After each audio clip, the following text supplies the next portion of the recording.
Sometimes a man just wants a quiet place to call his own, away from the noise of the world. But the past has a way of finding you, even in the loneliest corners of the mountains. Silas Gentry found a burned cabin in the Bitterroot Range that folks said was cursed. He didn't believe in curses. He just needed shelter before winter. While clearing ash from the old stone fireplace, his shovel hit metal. A rusted tin box hidden for years. Inside were letters from a desperate woman and a marshal's badge turned black by fire. The letters told of stolen gold and a lawman who disappeared. Someone had tried to burn the truth away. What secret was worth hiding in flames? Before we jump back in, tell us where you're tuning in from. And if this story touches you, make sure you're subscribed, because tomorrow I've saved something extra special for you. Silas Gentry had been a man of purpose once. 20 years as an army scout, tracking hostiles through country so rough it would break a younger man's spirit. He knew how to read the land, how to move through timber without snapping a twig, how to find water where there seemed to be none. Those skills had kept him alive through campaigns that killed better men. But skills don't keep you warm at night when the person who mattered most is gone. His wife, Margaret, had died 3 years back. Fever took her in the span of a week, and Silas had been 200 miles away on a contract job, guiding a survey crew through the Absaroka Range. By the time he made it home to their small house outside Fort Benton, she was already in the ground. The neighbors had done their best, but it wasn't the same as being there to hold her hand, to tell her one last time that she'd been the best part of his life. After that, the house felt wrong. Every corner held a memory that cut like a knife. The kitchen where she'd sung while making breakfast. The porch where they'd watched sunsets together. The bedroom where he'd wake, reaching for her and find only emptiness. So he sold it all, packed what mattered into saddlebags, left the rest for whoever wanted it, and headed into the high country. The Bitterroot Range in late autumn of 1878 was a place of wild beauty and harsh truth. Snow already dusted the highest peaks, and the aspens had turned to gold against the dark green of the pines. Elk were moving down from the high meadows, and the creeks ran cold and clear. Silas had been working his way south, following the game trails, setting traps for beaver and marten, living off venison and whatever else the land provided. It was a solitary life, but that suited him fine. He had his mule, Moses, for company, and Moses was a better conversationalist than most men Silas had known. Moses was 20 years old if he was a day, grey around the muzzle, stubborn as January ice, and loyal in the way only a good mule can be. Silas talked to him regular, and Moses would flick his long ears as if he understood every word. Maybe he did. Animals had a way of sensing things people missed. They'd been tracking a bull elk for 2 days when Silas found the cabin, or what was left of it. The elk had led them up a narrow valley, thick with lodgepole pine and Douglas fir, to a clearing where a spring bubbled up from the rocks. The cabin sat at the edge of the clearing, or rather, the blackened skeleton of a cabin sat there. The roof had collapsed inward, the walls were mostly gone, but the stone fireplace and chimney still stood, rising from the ruins like a monument to whoever had lived there. Silas dismounted and walked the perimeter slowly. The fire had been years ago, that much was clear. Saplings grew up through what had been the floor. Moss covered the foundation stones. But the location was perfect. The spring meant fresh water year-round. The clearing got good sun. The valley provided shelter from the worst winds. And the stone fireplace, though scorched and weathered, was still solid. He'd been looking for a place to winter over. The high country was fine in summer, but come December, a man needed 4 walls and a roof. This could work. It would take effort, considerable effort, but Silas had time and a strong back. He had timber all around him and the knowledge to use it. Moses snorted and pawed at the ground, uneasy. "I know, old friend," Silas said, running a hand down the mule's neck. "It's a sad place, but sad don't mean cursed." He made camp that evening in the clearing, built a fire at a respectful distance from the ruins, and sat watching the flames dance while he ate a simple supper of jerky and hardtack. The stars came out brilliant and cold overhead. An owl called from the timber.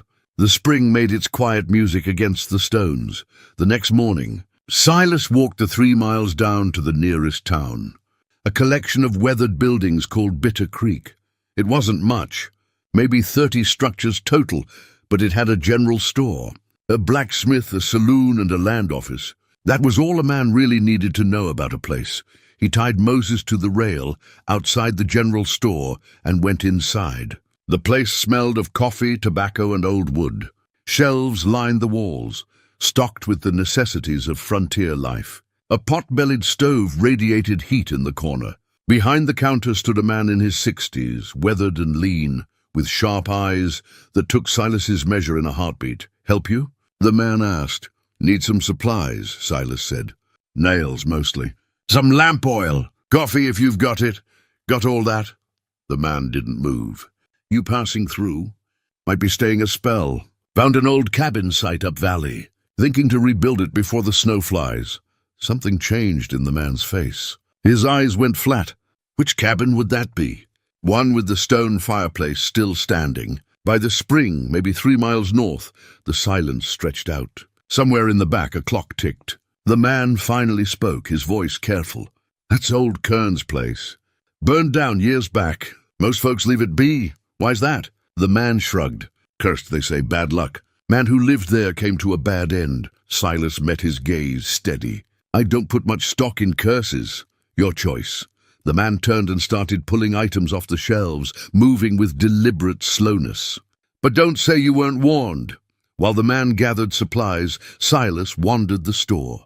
On the wall near the stove hung a bulletin board covered in notices, wanted posters, and old announcements. His eye caught on a faded map of the territory, the edges curling with age. Bitter Creek was marked, and above it in the mountains, someone had written in pencil, "Kern's claim, abandoned 1865. "That'll be $4, the man said from behind the counter. Silas paid and gathered his purchases. "Got a name?" he asked. "Jedediah. Folks call me Jed. Obliged, Jed." Silas touched the brim of his hat and headed for the door. "Mister," Jedediah called after him. Silas paused. "You seem like a decent man. Whatever you find up there might be best to leave it buried." Silas studied the older man's face. There was something there, something that looked like old worry, maybe even guilt. "I'll keep that in mind," he said. On the ride back up the valley, Silas turned the conversation over in his mind. Kern's place, burned down. Bad end, cursed. It was the kind of talk that made a man curious, and Silas had always been the curious type. Margaret used to tease him about it. "You're like a hound on a scent," she'd say. "Never can let a mystery alone." He smiled at the memory, though it ached. She'd been right. That afternoon he began the work of clearing the cabin site. The collapsed timbers had to be moved, the ash and debris shoveled out. It was slow, dirty work, but Silas didn't mind. There was something honest about it, something that made sense in a way the world hadn't for a while. Moses grazed nearby, content in the autumn sunshine. A raven landed on the chimney and watched Silas work, head cocked to one side. "What do you think, bird?" Silas asked. "This place worth saving." The raven croaked once and flew off into the pines. By evening, Silas had cleared most of the debris from what had been the main room. The floor was stone, which was good, laid in a careful pattern that spoke of someone who'd taken pride in their work. The fireplace dominated the north wall, and as Silas worked around it, clearing away years of accumulated ash and soot, he noticed something. The hearthstone was solid granite, heavy and thick, but there was a gap along one edge, a space where the mortar had crumbled away. Silas knelt down and ran his fingers along the opening. Something was in there, wedged tight between the stone and the back wall of the fireplace. He fetched a pry bar from his gear and worked it carefully into the gap. The hearthstone resisted, then shifted with a grinding sound.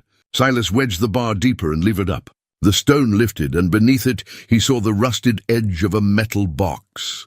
His heart beat a little faster. He set the hearthstone aside and reached into the cavity. The box was maybe 10 inches long, 8 inches wide, covered in rust and ash, but still intact. A simple latch held it closed, corroded but functional.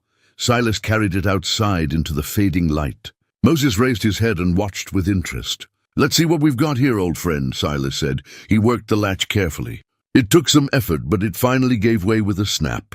The lid creaked open. Inside, wrapped in oilcloth that had mostly survived the decades, were several items. A bundle of letters tied with a faded ribbon, a daguerreotype in a tarnished frame, and beneath it all, heavy and cold, a badge. A marshal's badge, blackened by fire, but still readable. Silas lifted it carefully. The engraving said, U.S. Marshal Thomas Kern. He sat there in the gathering dusk, holding the badge, and knew that his quiet winter alone had just become something else entirely. Silas didn't sleep much that night. He kept the tin box near his bedroll, protected from the dew under the canvas shelter he'd rigged between two pines. The fire burned low, and the stars wheeled overhead in their ancient patterns. But his mind was elsewhere, turning over the implications of what he'd found. A U.S. Marshal's badge didn't end up hidden in a fireplace by accident. Men didn't abandon badges.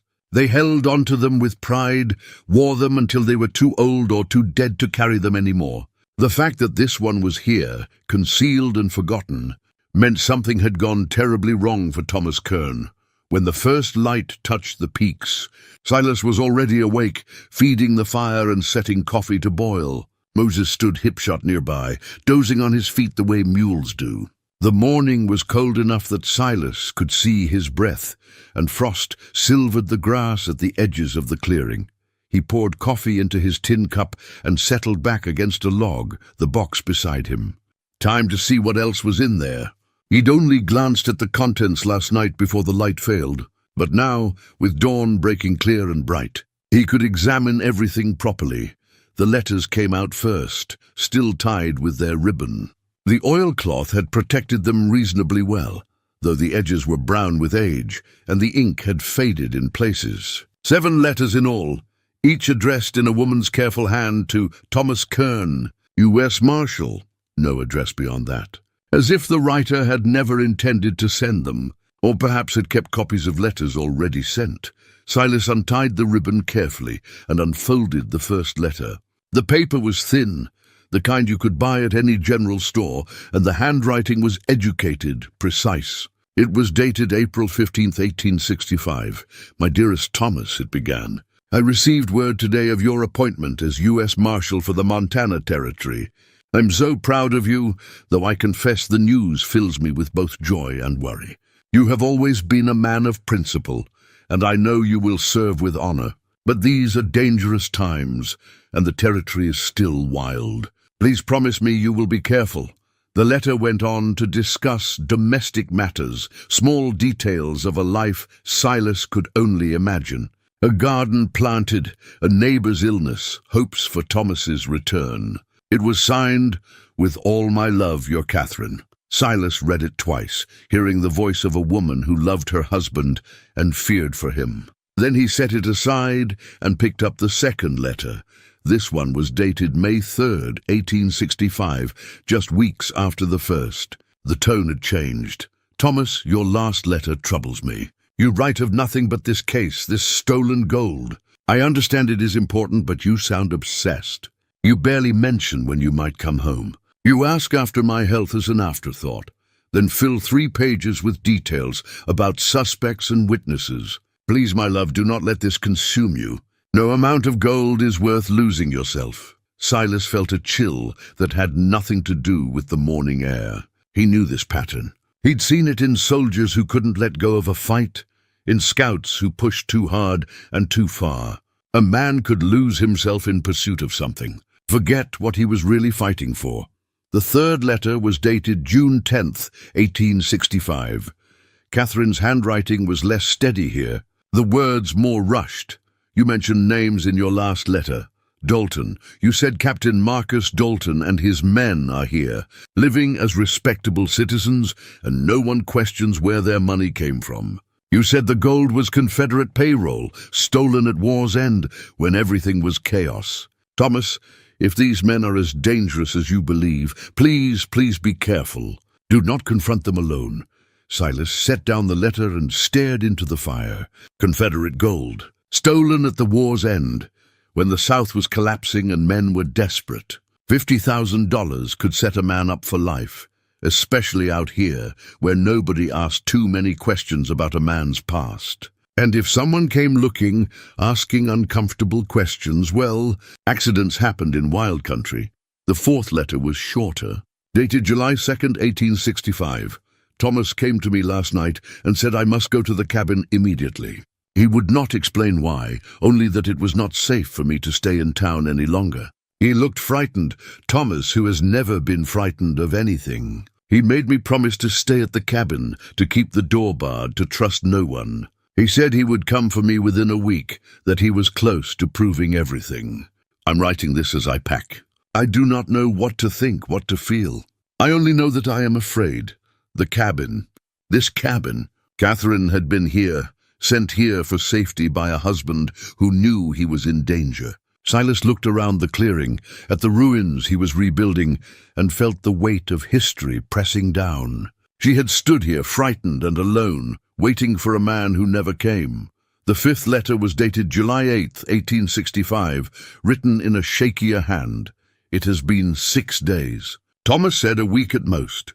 I'm alone here except for the sounds of the forest. Every snapping twig makes me jump. I have enough food for another week, perhaps 2 if I'm careful. I keep the pistol Thomas left me close at hand, though I pray I will not need it. At night, I think I hear horses in the distance, but when I look, there is nothing. Perhaps I am imagining things. Perhaps the solitude is affecting my mind. I tell myself Thomas will come tomorrow. Tomorrow he will ride up the trail and everything will be fine. Silas had to pause. His hands were trembling slightly, and he realized he was angry. Angry at Thomas Kern for putting his wife in this position. Angry at whoever had made it necessary. Angry at the casual cruelty of it all. A woman alone and frightened, waiting for rescue that never came. The sixth letter was dated July 15th, 1865. The handwriting was barely controlled. Someone was watching the cabin last night. I saw them in the tree line, just a shadow against the stars. They did not approach, but they were there. I stayed awake until dawn with the pistol in my lap. This morning, I found boot prints near the spring. Thomas, where are you? I'm so frightened. I do not know what to do. If I leave, I might miss you. If I stay, I fear what might happen. Please God, let him come today. 1 letter remained. Silas almost didn't want to read it, but he had to know. He unfolded the last sheet of paper, dated July 18th, 1865. The writing was rushed, desperate. They came at dawn. 3 men on horses. I hid in the root cellar beneath the cabin floor when I heard them coming. They called out, asking if anyone was home. When no one answered, they forced the door. I could hear them above me, searching, throwing things. One of them said, Kern must have the papers with him. Burn it. Make sure there's nothing left. Another said, what about the woman? The first one laughed. She's probably dead in the woods somewhere. Even if she ain't, who's going to believe a woman over us? Then I smelled smoke. They burned the cabin with me underneath it. I waited until the flames died, until I was sure they were gone. I'm writing this by moonlight in the ruins. Everything is gone. If anyone finds this, know that Thomas Kern never came back. Know that his wife Catherine waited for him, and that she loved him until the end. If you find this, Thomas never came. Silas sat motionless, the letter in his hands. The story was clear now, painted in Catherine's desperate words. Thomas Kern had been investigating a theft, had gotten too close to dangerous men, and had paid for it with his life. He'd sent Catherine here to protect her, but the men had come anyway, searching for evidence, destroying everything to cover their tracks. But Catherine had survived. She'd hidden in the root cellar while they burned her home, while they laughed about whether she was dead. The question was, what had happened to her after? He turned to the daguerreotype next, carefully removing it from its tarnished frame. The image showed a young couple, perhaps in their late 20s. The man stood straight and proud, wearing what looked like a marshal's uniform, though the details were hard to make out in the faded image. The woman sat beside him, her hand in his, her face serious but with a hint of warmth in her eyes. They looked hopeful, like people with a future ahead of them, On the back of the image, in the same careful handwriting, was written, Thomas and Catherine Kern, March 1865, the day of his appointment. Silas looked at the badge again, at the letters, at the photograph. These weren't just artifacts of a forgotten tragedy. They were evidence of a murder, of a theft, of a conspiracy that had been buried for 13 years. The question was, what should he do about it? He could walk away, pack up, ride on, find another valley to winter in. This wasn't his fight. Thomas Kern was long dead, and Catherine's fate was unknown. Whatever had happened here was over and done. But as he sat there, holding the badge in his hands, he thought about Margaret, about honor and duty and doing what was right even when it was hard. Margaret had always said he had too much conscience for his own good, that he couldn't walk past an injustice without trying to fix it. "You're a stubborn old fool, Silas Gentry," he said aloud. Moses flicked an ear in agreement. He carefully rewrapped the letters and the photograph, placed them back in the tin box along with the badge, and closed the lid. Then he stood, brushed off his pants, and looked around the clearing with new eyes. Thomas Kern had died trying to bring criminals to justice. His wife had suffered for it, had lost everything. The men responsible had gotten away with it, had probably lived these 13 years in comfort and respect, while the truth lay buried in ash and ruin. That didn't sit right with Silas, not at all. He had questions now. What had happened to Catherine after the fire? Who were these men and where were they now? What had become of the stolen gold? And most importantly, was there anyone left who cared enough to see justice done? Silas picked up his shovel and went back to work clearing the cabin site. But now his purpose had changed. He wasn't just building shelter anymore. He was uncovering the truth, one shovelful at a time. Over the next 2 days, Silas read Catherine's letters so many times he could almost recite them from memory. He read them by firelight at night, by dawn's early glow, during breaks from his work on the cabin. Each reading revealed some new detail, some small piece of the puzzle he'd missed before.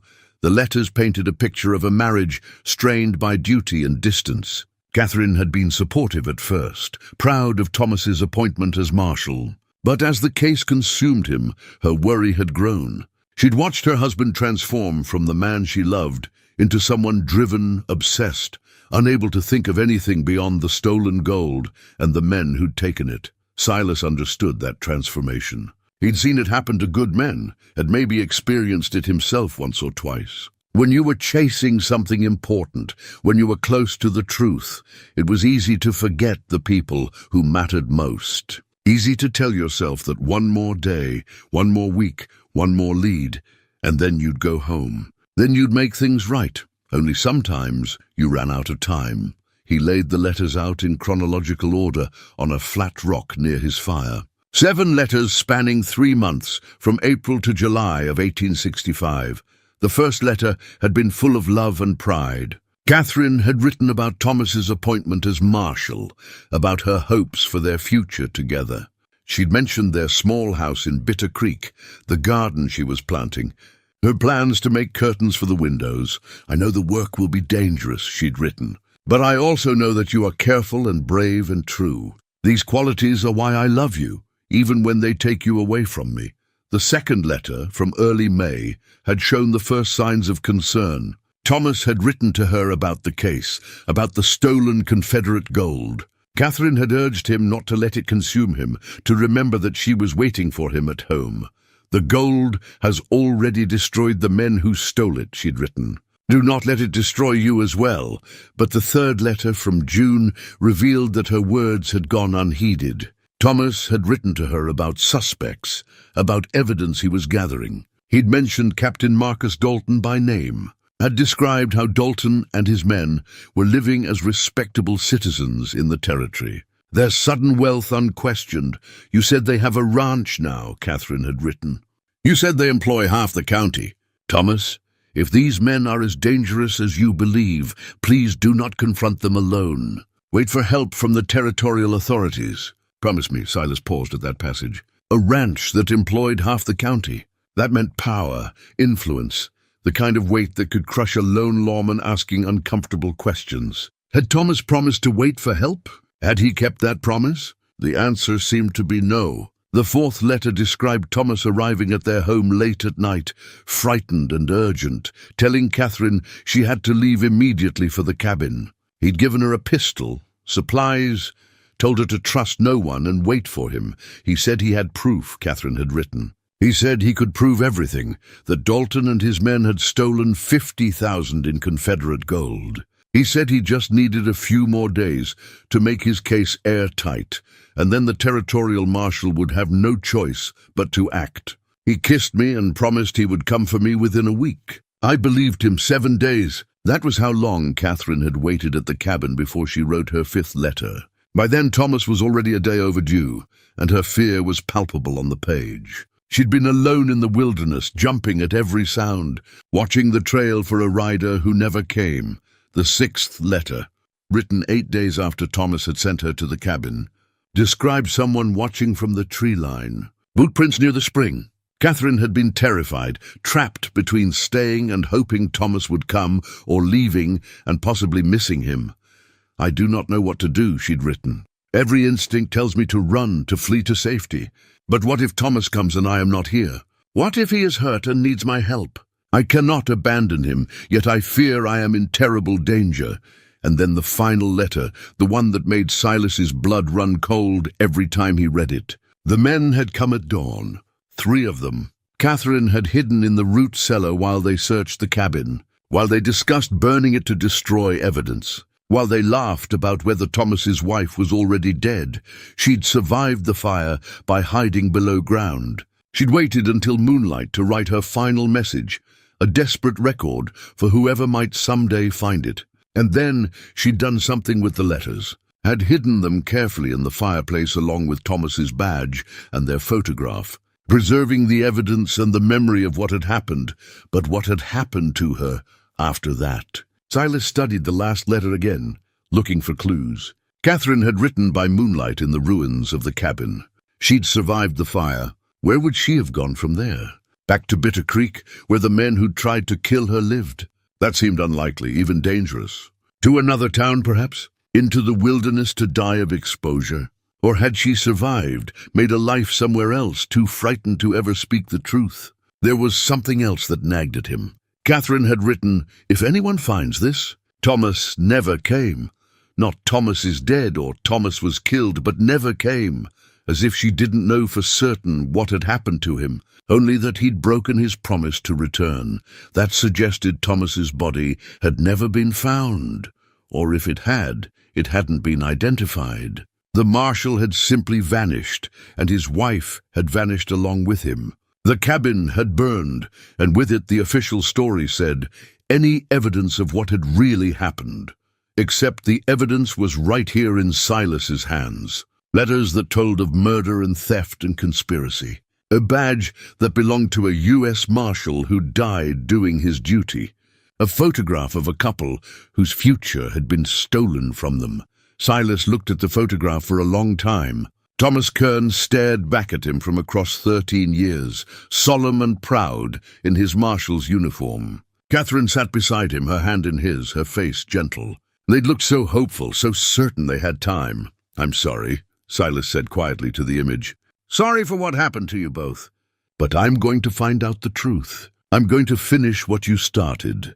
He didn't know if he was making a promise to a dead man or to himself. Maybe both. But he meant it. The question was where to start. He needed information, and the only place to get it was Bitter Creek, the same town where Jedediah had warned him to leave the past buried. The same town that had apparently conspired, either actively or through silence, to cover up what had happened to Thomas Kern.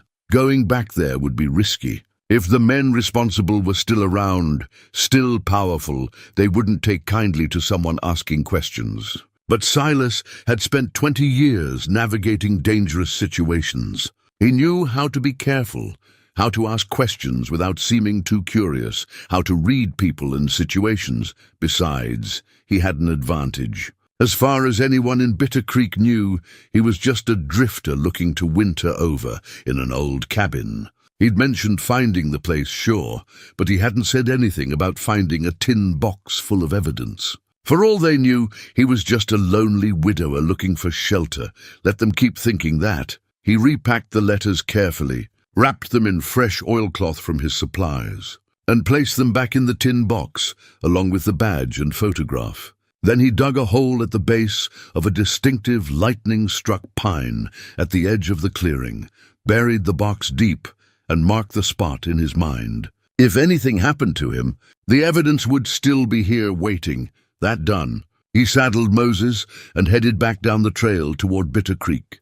He needed supplies anyway, and while he was there, he could start asking careful questions. See what he could learn about Thomas Kern, about the fire, about what had really happened in the summer of 1865. The morning was clear and cold, the sky a brilliant blue above the mountains. A red-tailed hawk circled overhead, riding the thermals. Moses plodded along steadily, his hooves making soft sounds on the pine-needle carpet of the trail. As they descended toward the valley, Silas ran through his approach in his mind.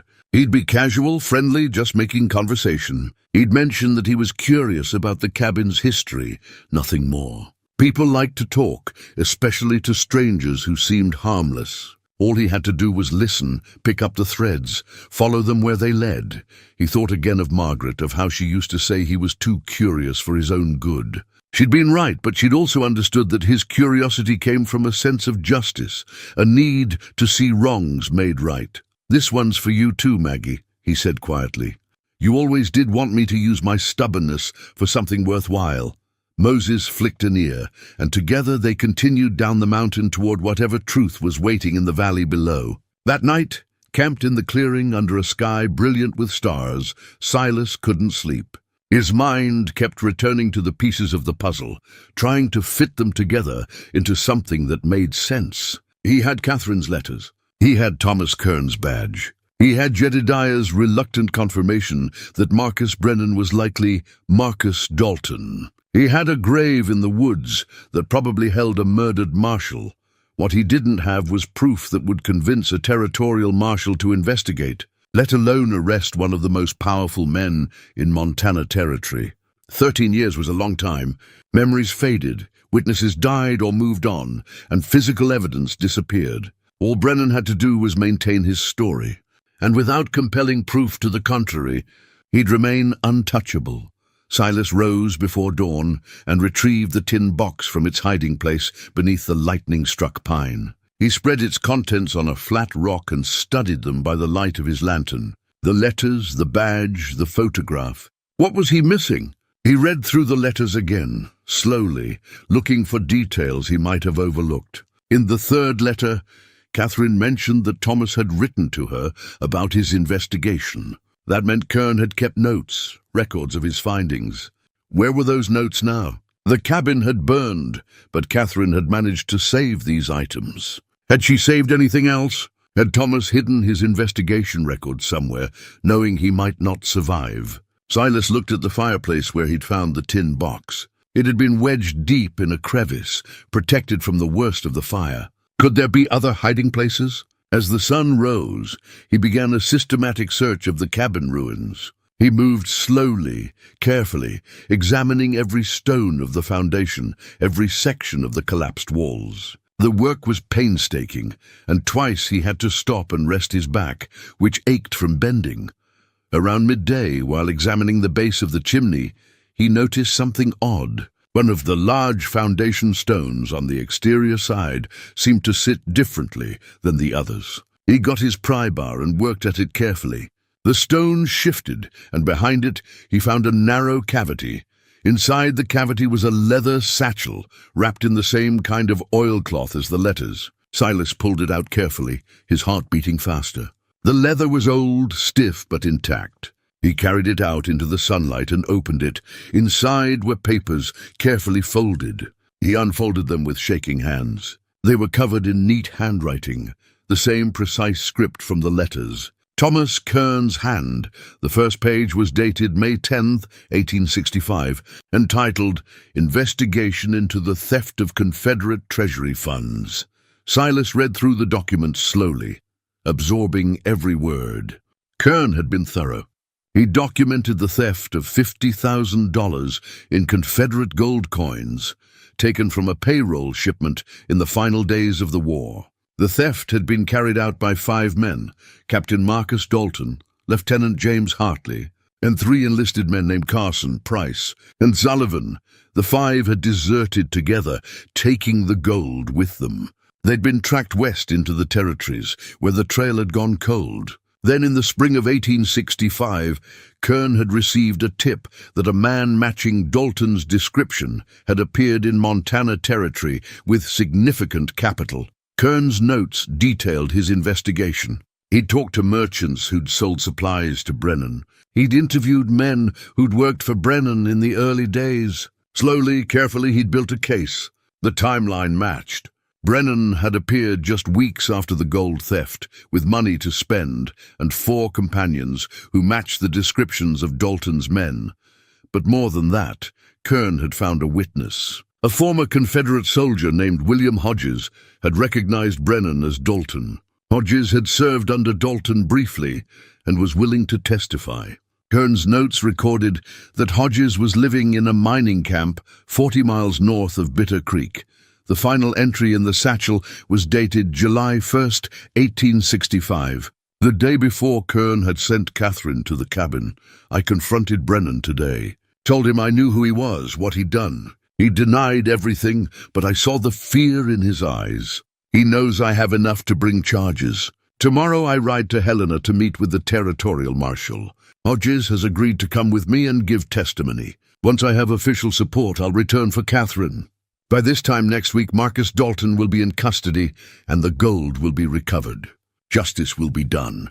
Silas stared at the words. Kern had been so confident, so sure of his case. He'd had a witness, documentation, enough evidence to convince the territorial authorities. But he'd made one fatal mistake. He'd told Brennan he was going to Helena. He'd given Dalton warning, time to act, and Dalton had acted. He'd sent men to kill Kern, probably ambushed him on the trail before he could reach Helena. They'd found Catherine at the cabin and tried to kill her too, burning the place to destroy any evidence. The witness, William Hodges, had probably been killed as well, or scared into silence, but Kern had hidden his investigation notes just as Catherine had hidden the letters. They'd both known the danger, had both tried to preserve the truth for someone someday to find. Silas looked through the satchel again and found one more item, a small photograph, different from the one of Thomas and Catherine. This one showed 5 men in Confederate uniforms standing in front of a tent. On the back, in faded ink, someone had written, "Dalton's Company, March 1865. He studied the faces. One man stood in the center, taller than the others, with a commanding presence even in the grainy image. His face was young, maybe 30, with sharp features and intense eyes. That would be Dalton.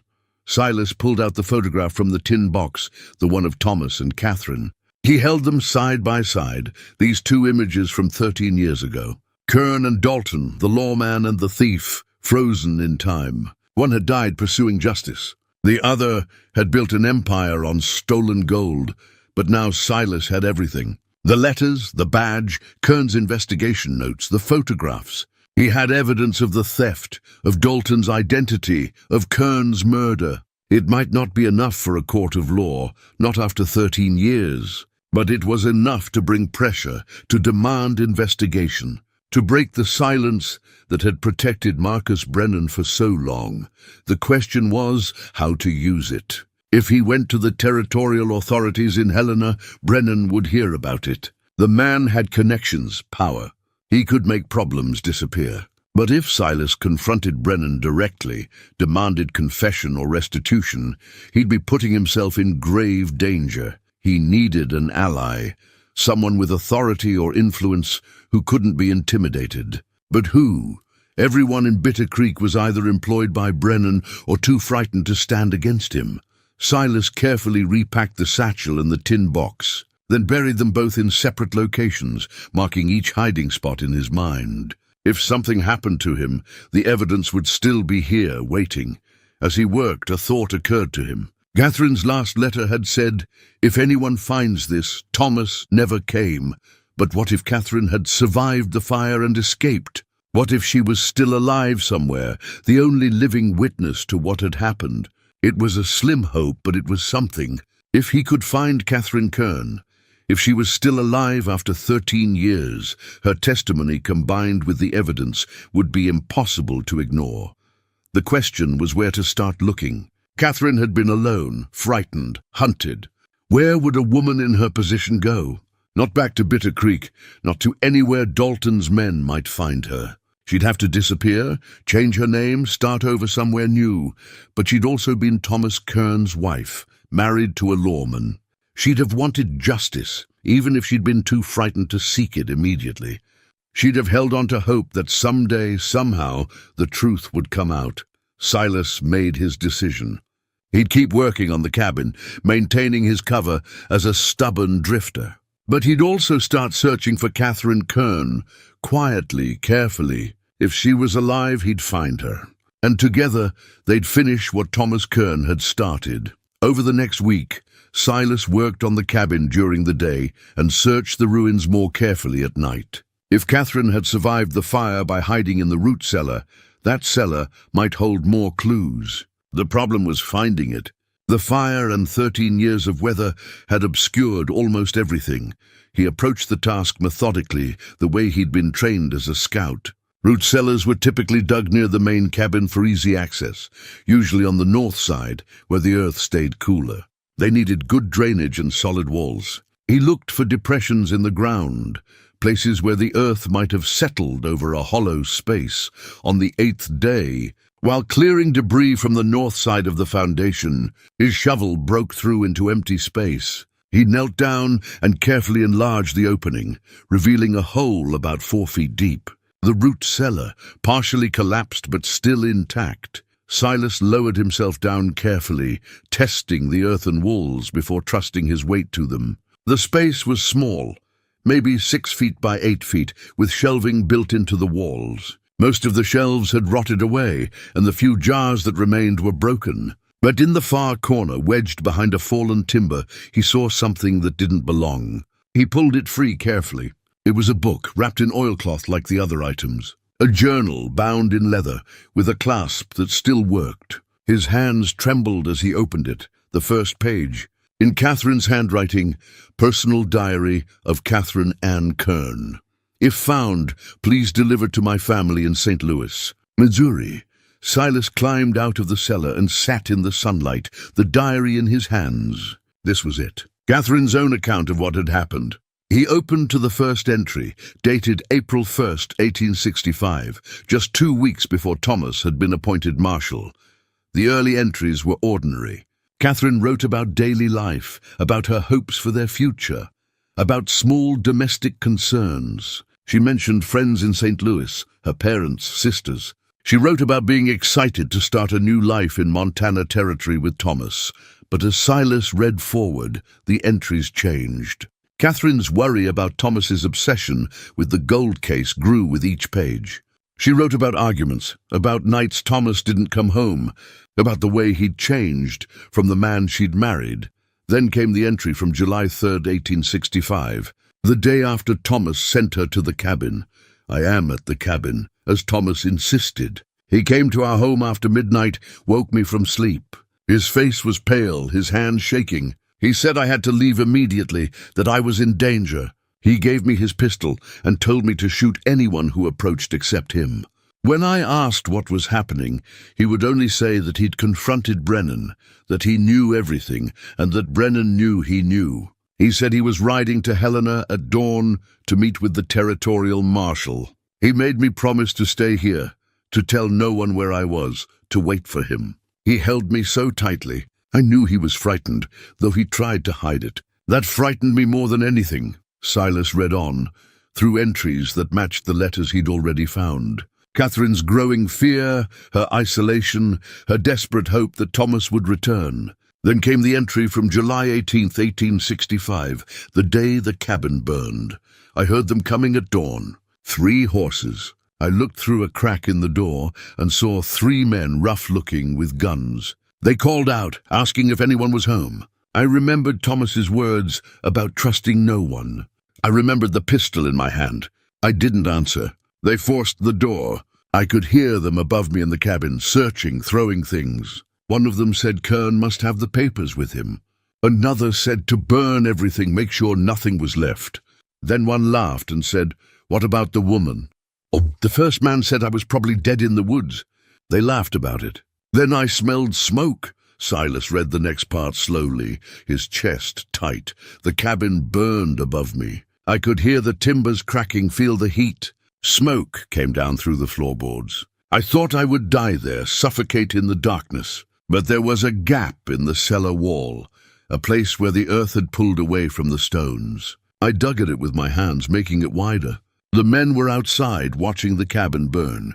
I could hear them talking, laughing. When the roof collapsed, they rode away. I waited until nightfall, until I was certain they were gone. Then I climbed out into the ruins.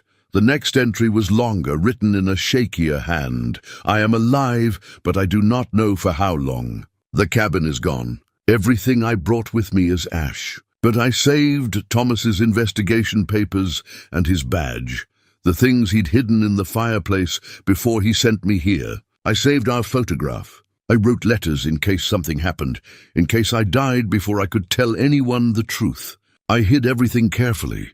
If someone finds this, they will know what happened. They will know that Marcus Brennan is Marcus Dalton, that he murdered my husband, that he tried to murder me. Silas turned the page, expecting the diary to end there. But there were more entries, spanning weeks and then months. Catherine had survived, July 20th, 1865.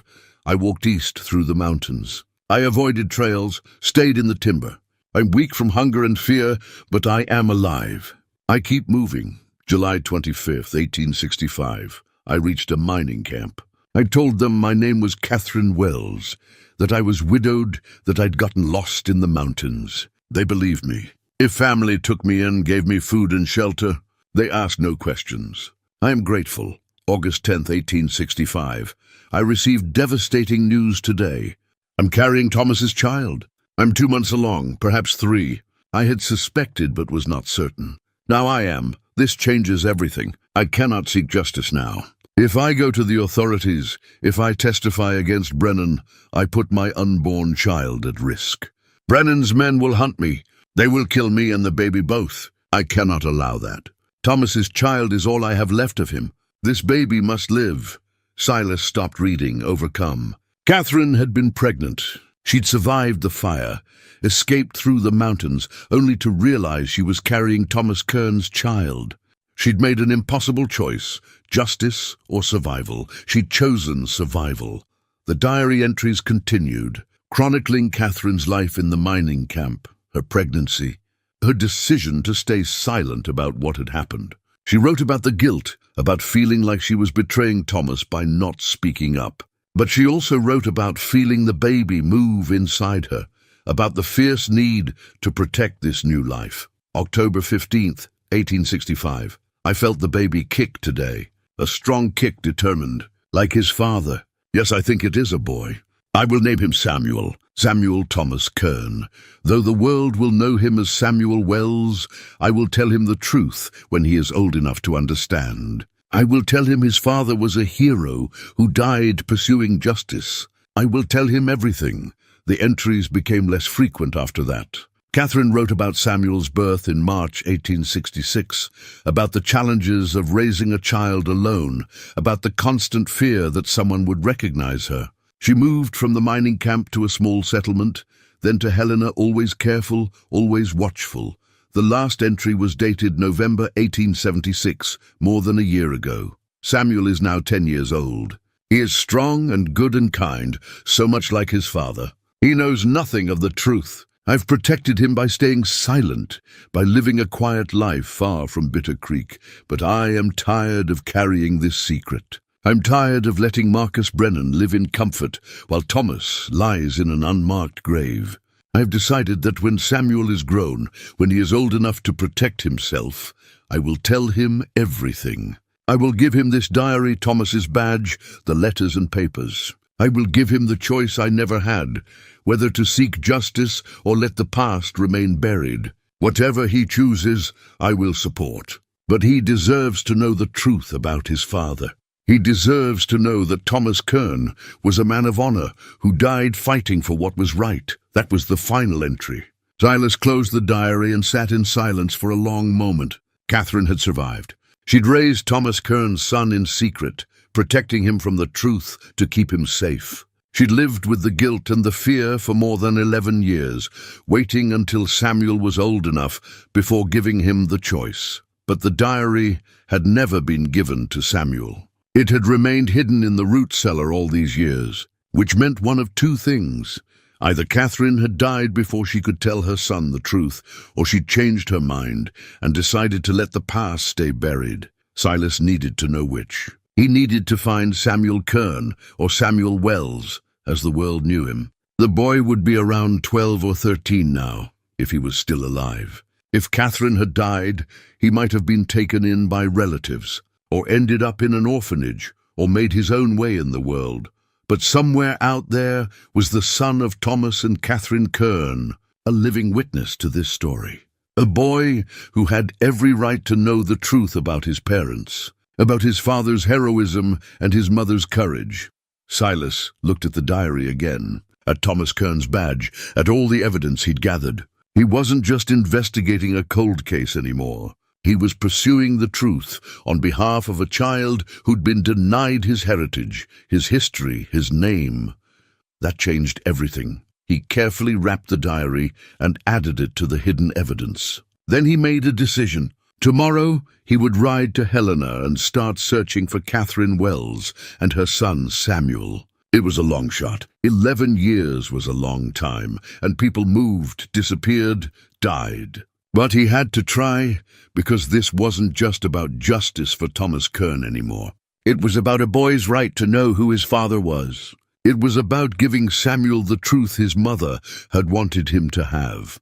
And if Marcus Brennan learned that Thomas Kern had a son, a living heir who could testify about his mother's story, the old man would panic. He'd make mistakes, and those mistakes would be Silas's opportunity to finally bring him down. The hunt had just taken a new direction, and for the first time since finding the tin box, Silas felt genuine hope. Silas made his preparations carefully. He couldn't just ride off to Helena and leave the cabin unguarded, not with Brennan's men watching. He needed to make it look like he was staying put, working on his winter shelter, unaware of anything beyond his immediate concerns. For 2 days, he worked visibly on the cabin, making sure anyone watching would see him sawing timber, hammering joints, acting like a man focused solely on practical matters. But at night, he prepared for his journey. He cleaned and oiled his weapons, packed supplies for a week's travel, and made copies of the most important documents in Thomas Kern's investigation file. The originals he buried in 3 separate locations around the clearing, each spot marked in his memory. If anything happened to him, the evidence would remain, waiting for someone else to find. But he'd carry copies with him to Helena, along with Catherine's diary and the photograph of Thomas and Catherine together. On the 3rd morning, before dawn, he saddled Moses quietly and led him away from the cabin on foot, staying in the timber until they were well down the valley. Only when he was certain no one was following did he mount and turn toward Helena. The ride took 2 days. Helena was a substantial town, grown wealthy on gold and silver strikes, with broad streets and buildings that spoke of prosperity. It had hotels, banks, law offices, and a federal courthouse. More importantly, it had records: birth records, death records, property transactions, marriage licenses. If Catherine Wells had lived here, if she'd raised her son here, there would be traces. Silas started at the courthouse, asking to see birth records from 1866. The clerk, a precise young man with ink-stained fingers, brought out the ledger. Silas ran his finger down the entries, looking for the name Samuel Wells. There were 4 boys born with that first name in Helena that year, but only one whose mother was listed as Catherine Wells, widow. Born March 15th, 1866. "I'm looking for this boy," Silas said, pointing to the entry. "Would there be any way to find out what became of the family?" The clerk adjusted his spectacles. "That's 12 years ago. People move. But you might check property records, see if a Catherine Wells owned or rented anything. The property records showed Catherine Wells had rented a small house on the east side of Helena from 1867 to 1876. Then the trail went cold. No more rent payments, no property purchases, nothing. What happened in 1876? Silas asked. The clerk thought for a moment. That was a hard winter. Lot of folks died. There was influenza that came through, took quite a few. Silas's heart sank. He asked to see the death records from 1876. The clerk brought another ledger, this one with pages marked by solemn black ink. There it was. Catherine Wells died December 3rd, 1876, influenza. Age given as 36. Beside her name was another entry, Samuel Wells, age 10, orphaned, placed with St. Joseph's Home for Children, an orphanage. Samuel had been alone since he was 10 years old, never knowing the truth about his father, never receiving the diary his mother had meant to give him. Silas felt a surge of anger at the cruel timing. Catherine had survived 13 years, had raised her son in safety, had kept the secret all that time, only to die before she could tell him the truth. St. Joseph's, Silas said. Is that still operating? Yes, sir. It's on the north end of town, near the Catholic Church. Silas found St. Joseph's Home for Children just before noon. It was a large wooden building, well maintained, with a yard where several children were playing under the supervision of a nun in a black habit. He tied Moses to the fence and approached the front door. The woman who answered his knock was in her 50s, with a kind face and wise eyes. She introduced herself as Sister Margaret, the director of the home. I'm looking for information about a boy who was placed here in 1876, Silas said. Samuel Wells. His mother died of influenza. Sister Margaret's face softened with recognition. Samuel, yes, I remember him. A quiet boy, very polite, always reading when he could find books. He was with us for 3 years. Was. He turned 13 in 1879 and asked if he could leave to find work. That's not unusual. Many of our children leave when they're old enough to support themselves. We helped him find a position at a ranch outside of town, the Rocking H, owned by a man named Henry Sutton. Good man, treats his workers fairly. Is Samuel still there? As far as I know, he comes to visit occasionally, brings donations when he can spare it. He's grown into a fine young man. Sister Margaret paused. May I ask why you're looking for him? Silas chose his words carefully. I have information about his family, things his mother wanted him to know. She died before she could tell him. Sister Margaret studied his face, then nodded slowly. Samuel never knew much about his parents. His mother told him his father died before he was born, but she was always vague about the details. The boy used to ask questions, but after she died, there was no one to answer them. If you have information that might help him understand where he came from, I think that would be a kindness. Can you tell me how to find the Rocking H? About 15 miles northeast of here. Follow the main road toward the mountains, then take the North Fork when you see the painted rock. The ranch is in a valley, hard to miss. Lodge barn, white with red trim. Silas thanked her and left, his mind racing. Samuel Wells was alive, just 15 miles away. A young man now, 22 or 23 years old, working an honest job, completely unaware that his father had been a U.S. Marshal who died a hero, unaware that his mother had hidden the truth to protect him, unaware that his real name was Samuel Thomas Kern. The ride to the Rocking H took most of the afternoon. Sister Margaret's directions were accurate.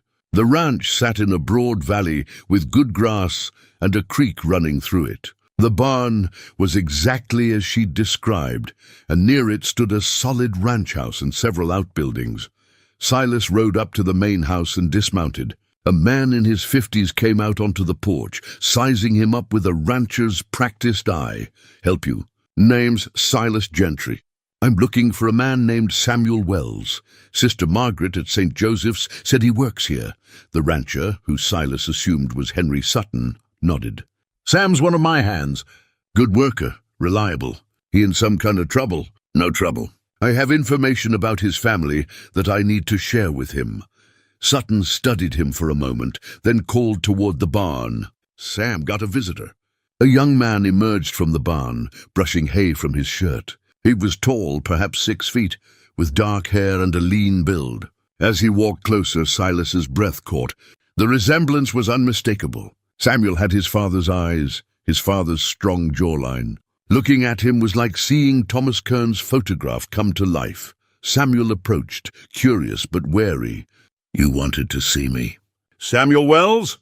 Silas asked, though he already knew. "That's right. My name is Silas Gentry. I've been working on an old cabin in the Bitterroot Range, near a town called Bitter Creek. While I was there, I found something that belongs to you. Something your mother wanted you to have." Samuel's expression shifted from wariness to confusion. "My mother? She died years ago, I know. But before she died, she left something behind. Something that tells the story of who your father was. My father died before I was born. My mother told me that. That's what she told you to protect you," Silas said gently. "But the truth is different. Your father was a U.S. Marshal named Thomas Kern. He was murdered in 1865 while investigating a crime.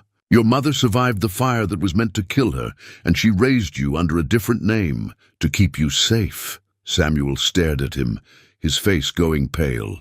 "That's not possible." "It is possible, and it's true. I have proof. Your mother's diary, your father's badge, letters she wrote, investigation records, everything."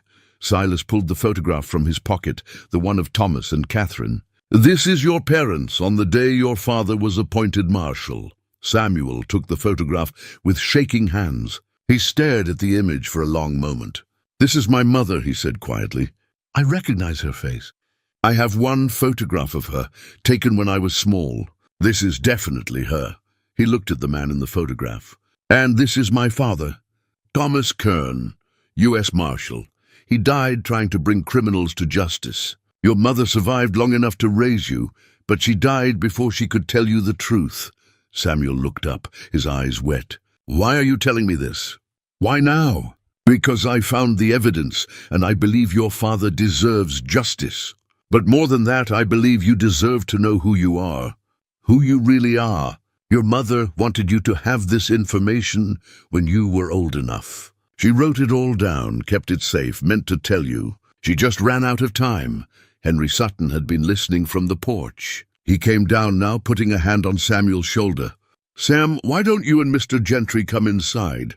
This sounds like a conversation that needs time and privacy."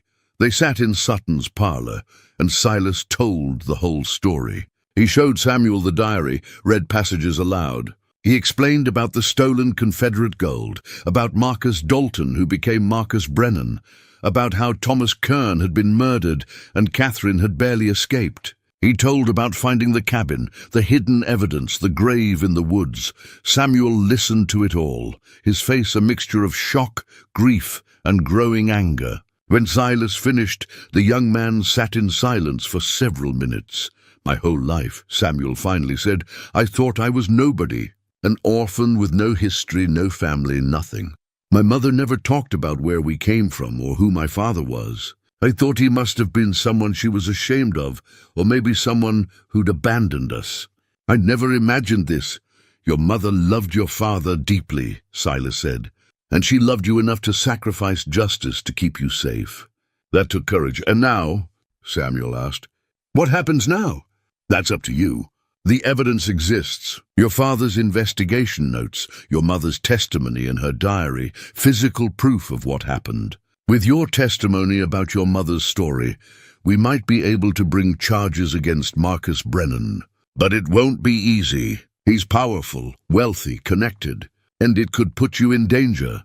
Samuel stood and walked to the window, looking out at the ranch, at the mountains beyond. When he turned back, his jaw was set with determination that reminded Silas powerfully of Thomas Kern. "My father died trying to do what was right," Samuel said. "My mother lived in fear for 13 years to protect me.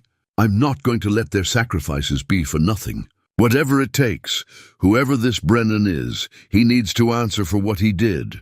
I want justice for my parents." "It's a hard road," Silas warned. "Brennan will fight back. He has resources, men who will do his bidding. We'll need more than just evidence. We'll need a plan, then we'll make a plan." Samuel's voice was steady. "But first I need to see this cabin. I need to see where my mother hid during the fire, where my father is buried. I need to understand what happened." Henry Sutton spoke up. "Sam, you know I'll support whatever you decide. If you need time away from the ranch, take it. If you need help, ask. This is important." "Thank you, Henry." Samuel turned back to Silas. "When do we leave?" "Tomorrow morning, if you're ready. But there's something else you need to know. Marcus Brennan is still alive. He's in his 60s now, but he's still running things. And when he finds out Thomas Kern had a son, when he realizes you know the truth, he'll see you as a threat." "Let him," Samuel said, his voice hard. "I've spent my whole life not knowing who I was. Now I know. I'm Samuel Thomas Kern, son of a U.S. Marshal who died fighting for justice, and I intend to finish what my father started." Silas felt a surge of pride and worry in equal measure. This young man had courage, had determination, but he was untested, inexperienced in the kind of danger they were facing. Still, he had the right to know, the right to seek justice, the right to claim his father's name. "Then we'll do it together," Silas said. "But we do it smart. We gather all the evidence, make copies, send one set to the territorial marshal in case something happens to us. We document everything, get witnesses who'll testify. And we don't confront Brennan until we're ready." "Agreed." Samuel extended his hand. "Thank you for finding me. Thank you for caring enough about two strangers to pursue this." Silas shook his hand. "Your parents deserve to have their story told, and you deserve to know the truth about who you are." That night, Silas stayed at the ranch as Sutton's guest. He watched Samuel reading through his mother's diary by lamplight, saw the young man's face as he learned about his parents' love, his mother's fear, his father's courage. It was hard to witness, the grief and anger and pride all mixed together, but it was also necessary. Samuel needed to understand what he was stepping into, what he was fighting for. Around midnight, Samuel closed the diary and looked up at Silas with red-rimmed eyes. "There's something I need to know," he said. "In my mother's things, the ones I inherited when she died, there was a small box. In it was a document, folded and sealed. I never opened it because it was addressed to me when I came of age, and then she died before I turned 21. I kept it, but I never felt right about opening it without her permission, foolish as that sounds." Silas leaned forward. "Where is this document now?" "In my room here at the ranch. Would you like to see it?" "I would." Samuel retrieved it, a piece of parchment folded and sealed with wax, though the seal had cracked with age. On the outside, in Catherine's handwriting, "To my son Samuel, to be opened when he reaches his majority." "You're 23 now," Silas said. "I'd say that qualifies." Samuel carefully broke the seal and unfolded the document. As he read, his eyes widened.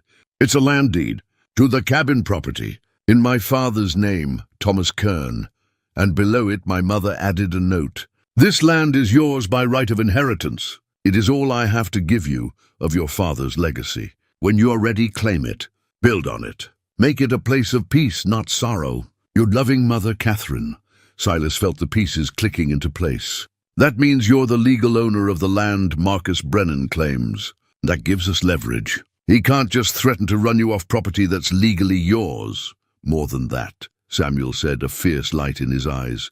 "It means I can rebuild that cabin. I can honor my parents by finishing what they started. And Brennan can't do a damned thing to stop me." The two men looked at each other, understanding passing between them. They had evidence, they had a witness, and now they had legal standing. They had everything they needed to challenge Marcus Brennan's decades of lies. The question was whether it would be enough to bring him down, or whether the old thief still had enough power to bury the truth one more time. They rode out at first light, Silas and Samuel together, with Moses carrying their supplies and Samuel on a sturdy bay gelding borrowed from Sutton. The journey back to the cabin took 2 days, and during that time, Silas watched the young man carefully. Samuel asked good questions, listened well, and showed none of the recklessness Silas had feared. He was thoughtful, deliberate, processing the enormity of what he'd learned. On the second evening, as they made camp in a meadow halfway to Bitter Creek, Samuel spoke about his childhood. I used to ask my mother about my father, he said, poking at the fire with a stick. She'd get this look on her face, sad but also frightened. She'd say he was a good man who died too young, and that she didn't like to talk about it because it hurt too much. I learned to stop asking. I thought I was being kind, not pressing her on painful memories. She was protecting you, Silas said, in the only way she knew how. I understand that now. But I wish I'd known him, even just known about him. Samuel looked up. Do you think he would have been a good father?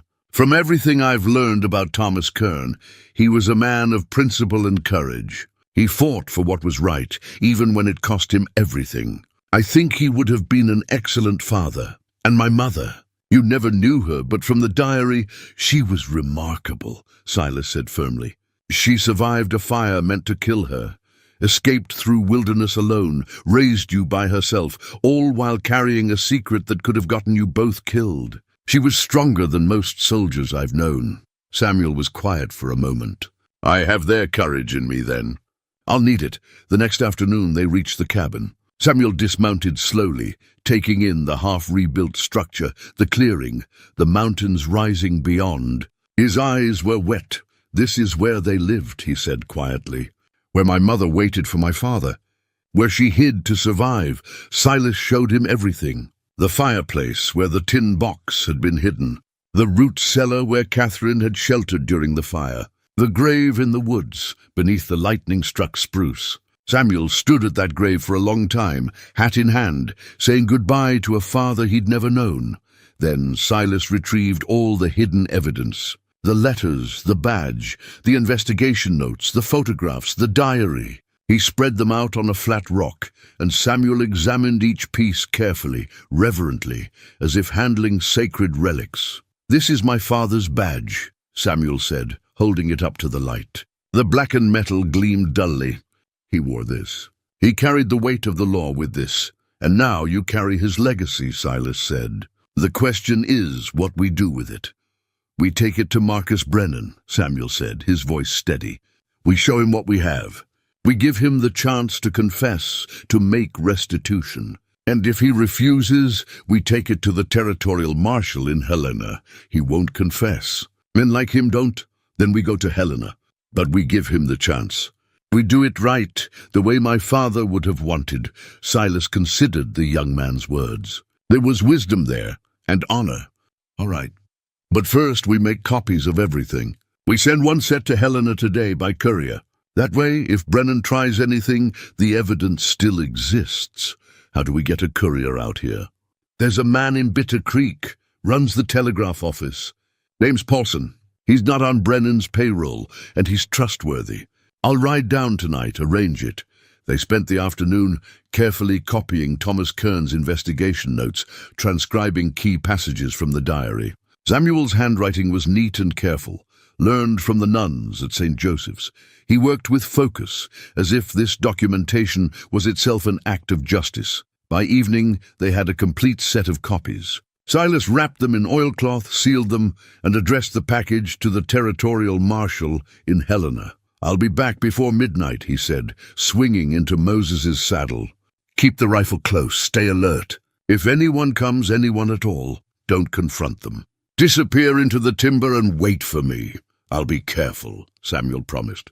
The ride down to Bitter Creek in the gathering dusk was tense. Silas kept to the shadows, moving quietly. The town was mostly dark when he arrived, but Paulson's telegraph office showed lamplight. He knocked quietly. Paulson, a thin man with grey hair and nervous hands, opened the door a crack. When he saw Silas, he opened it wider, gently. Didn't expect to see you tonight? Need a favor. Need this package delivered to Helena, to the territorial marshal. It's important, and it needs to arrive safely. Paulson took the package, weighing it in his hands. This got something to do with the Brennan business? It might. Figured as much. Whole town's been talking about you, about how you won't leave the cabin despite warnings. Some folks are taking bets on how long you'll last. He looked Silas in the eye. I hope you know what you're doing. So do I. I'll get this on tomorrow's stage, personal delivery. It'll be in Helena in 3 days. I'm obliged. Silas handed him payment for the service. As he turned to leave, Paulson called after him quietly. Gentry, be careful. Brennan's getting nervous. Word is he's been asking questions about you. About what you're really doing up there.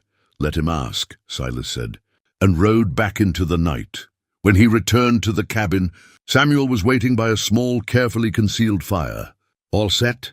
All set. In 3 days, the territorial marshal will have everything.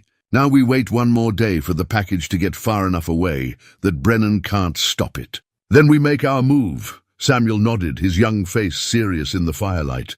Tomorrow we prepare. The day after, we ride to the Brennan Ranch. The day after, Silas agreed, we face the man who killed your father.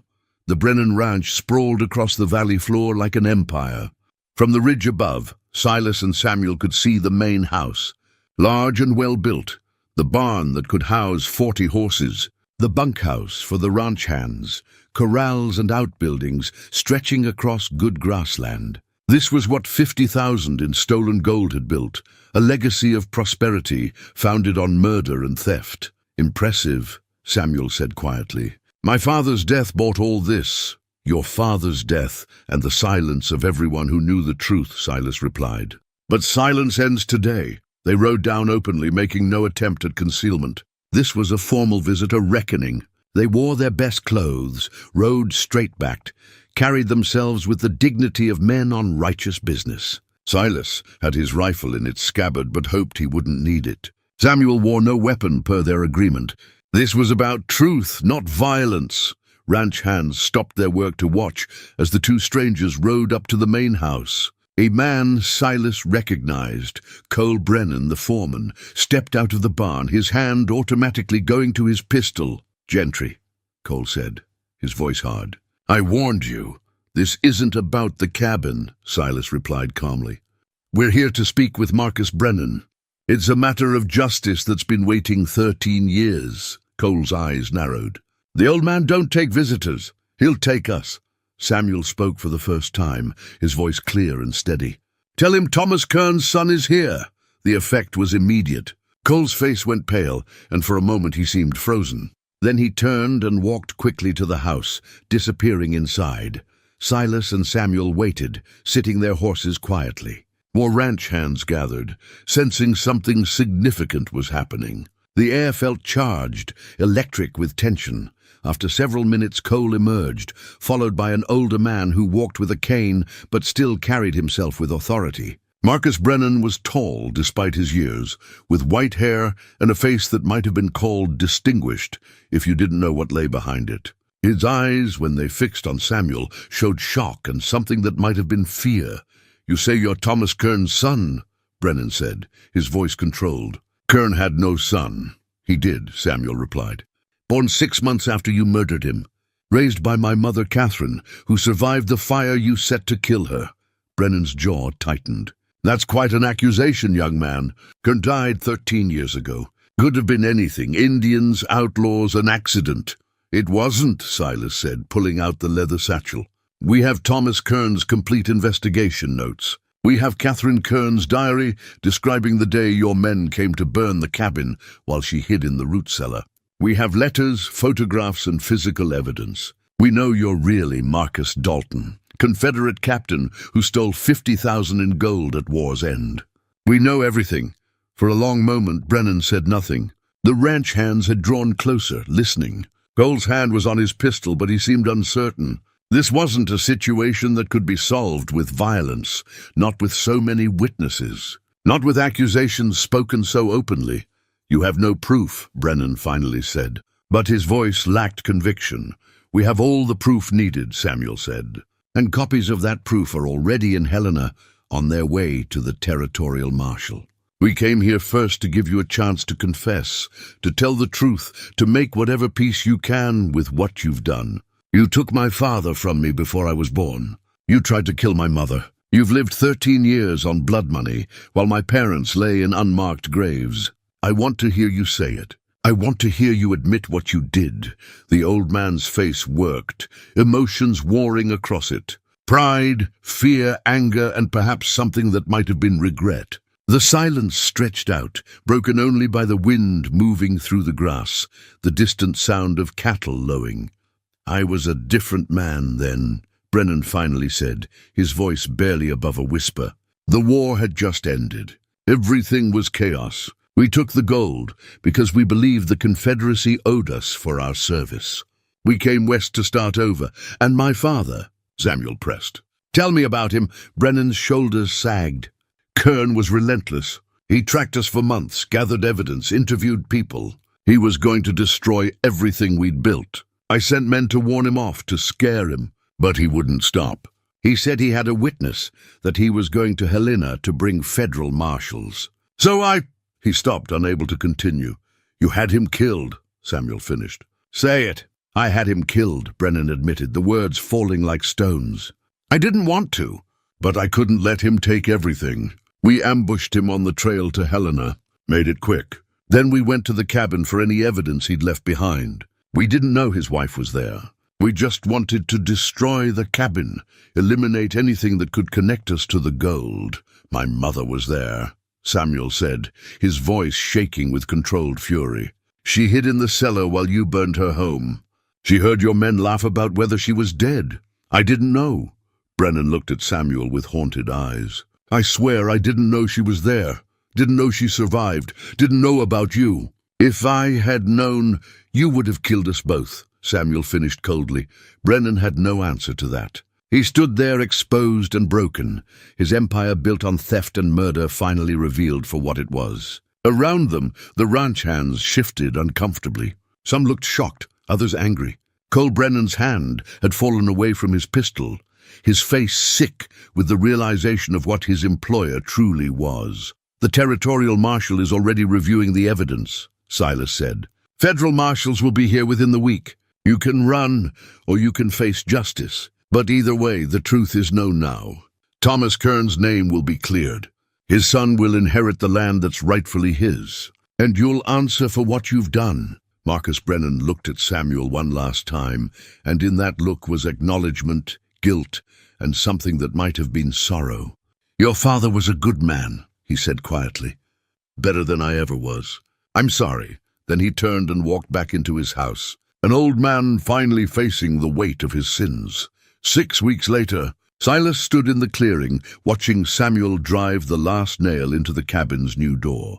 The structure was complete now, solid and weatherproof, built with care on the foundation of what had been. But this wasn't the same cabin that had burned 13 years ago. This was something new, something built on truth rather than hidden in fear. The territorial marshal had arrived 3 weeks after their confrontation with Brennan. Federal warrants had been issued. Marcus Brennan, too old and broken to run, had been arrested and taken to Helena to stand trial. The story had spread quickly. Newspapers across the territory carried accounts of the Confederate captain who'd stolen gold and murdered a U.S. marshal, who'd lived as a respected rancher while his victim lay in an unmarked grave. Public opinion had shifted like a sudden wind. The people of Bitter Creek, who'd lived under Brennan's shadow for so long, found their voices. Witnesses came forward. Men who'd worked for Brennan in the early days testified about suspicious conversations, about the wealth that had appeared from nowhere, about warnings to keep silent. Even Cole Brennan, the loyal foreman, had given testimony, his conscience finally overcoming his fear. The trial would take months, but the outcome was certain. Brennan had confessed to Kern's murder in front of witnesses. The physical evidence, combined with Catherine's diary and Thomas's investigation notes, was overwhelming. Justice, delayed 13 years, was finally coming. Thomas Kern's body had been exhumed from the unmarked grave beneath the spruce tree. He'd been reburied with full honors in Helena, in a ceremony attended by federal marshals and territorial officials. A proper headstone now marked his resting place. Thomas Kern, U.S. Marshal, 1834 to 1865. He died in the service of justice. Catherine's grave had been found in Helena, in the small cemetery near St. Joseph's. Samuel had arranged for a new stone there as well. Catherine Ann Kern, 1840-1876. Beloved wife of Thomas Kern, devoted mother, a keeper of truth. Samuel stepped back from the door and surveyed his work with satisfaction. It's finished, he said. The cabin is finished, Silas nodded. feeling a sense of completion he hadn't expected. "Your parents would be proud." "I hope so."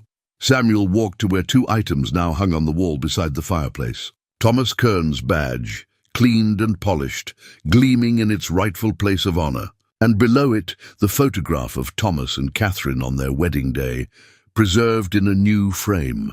This is their legacy, not just the cabin, but the truth. The knowledge that they fought for what was right, and that their fight wasn't in vain. Over the past weeks, Silas and Samuel had grown close. The young man had a quick mind and a good heart, qualities that reminded Silas of what Thomas Kern must have been like.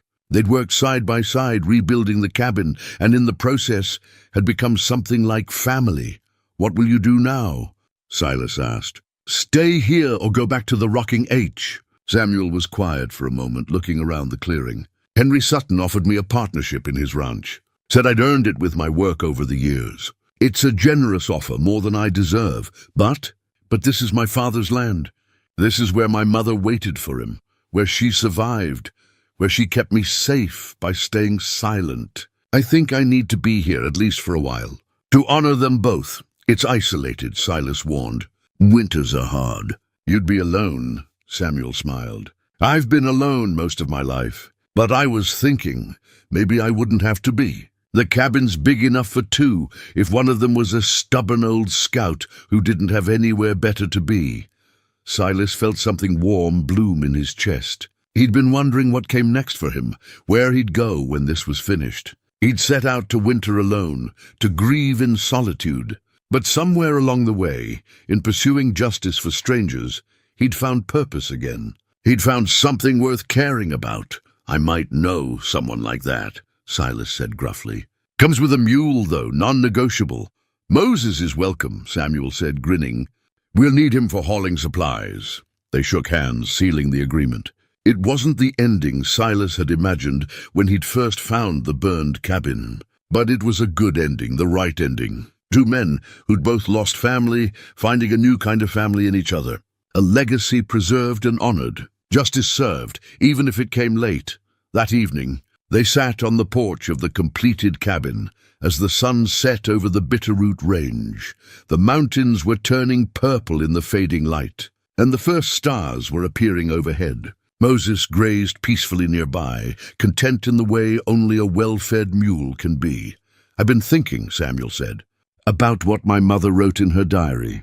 About wanting me to make this place one of peace, not sorrow."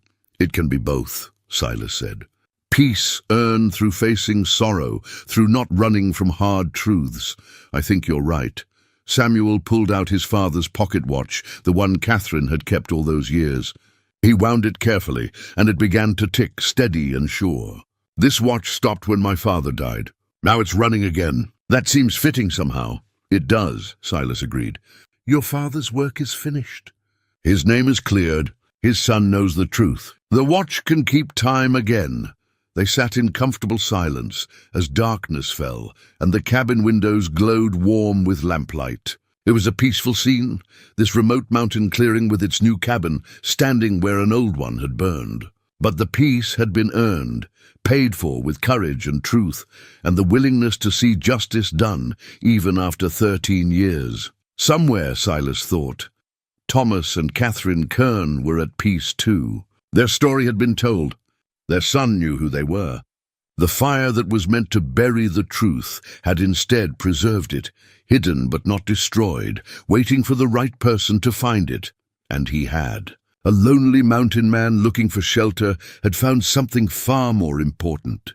He'd found a purpose, a family, and the satisfaction of seeing wrongs made right. The past couldn't be changed, but it could be honored. The dead couldn't be brought back, but their memories could be preserved. And justice, even delayed, was still justice. As the night settled over the Bitterroot Range, Silas Gentry felt something he hadn't felt in 3 years. Not the sharp pain of loss, but the quiet warmth of contentment. He'd set out to find a place to winter alone. Instead, he'd found a home. And sometimes that's exactly what a man needs.